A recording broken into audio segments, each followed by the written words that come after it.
पूर्ण वाहून घेतलेलं आहे.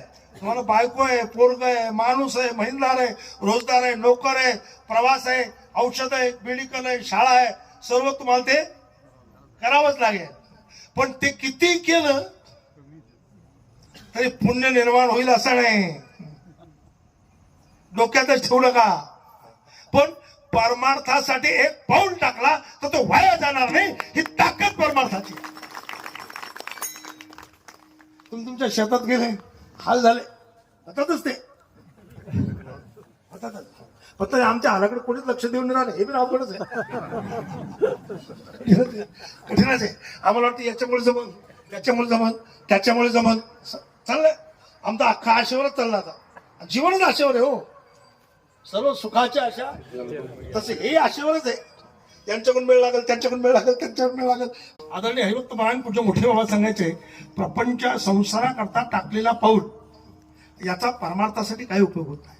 पण परमार्थासाठी टाकलेला पाऊल जो आहे हा कधीच वाया जात नाही.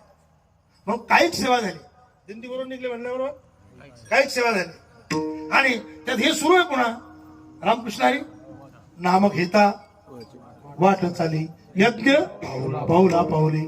यज्ञ एका एका यज्ञाचं पुण्य एका एका पाऊलात मिळतं, ही गंमत आहे. म्हणून कधी डोक्यात ठेवा, दिंडीत कोण आलं त्याच्यापेक्षा तो दिंडीत आला त्याला जीव घाला.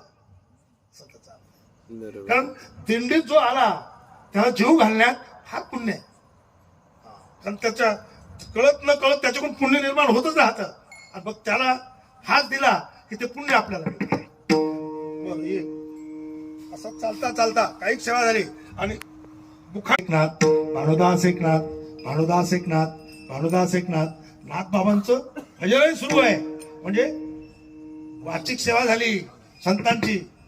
आणि मनात एक आहे, मी गोदावरी पर्यंत केव्हा जाईल, मी नाथ बाबाचं दर्शन केव्हा घेईल, पंढर क्षेत्रामध्ये मला विसावा मिळणार आहे, मी केव्हा पोहोचेल. अंतःकरणात तो भाव आहे. म्हणजे कायेनं वाचेन आणि मनाने सर्व भावेदास झालो त्यांचा. म्हणतात ना, तुमची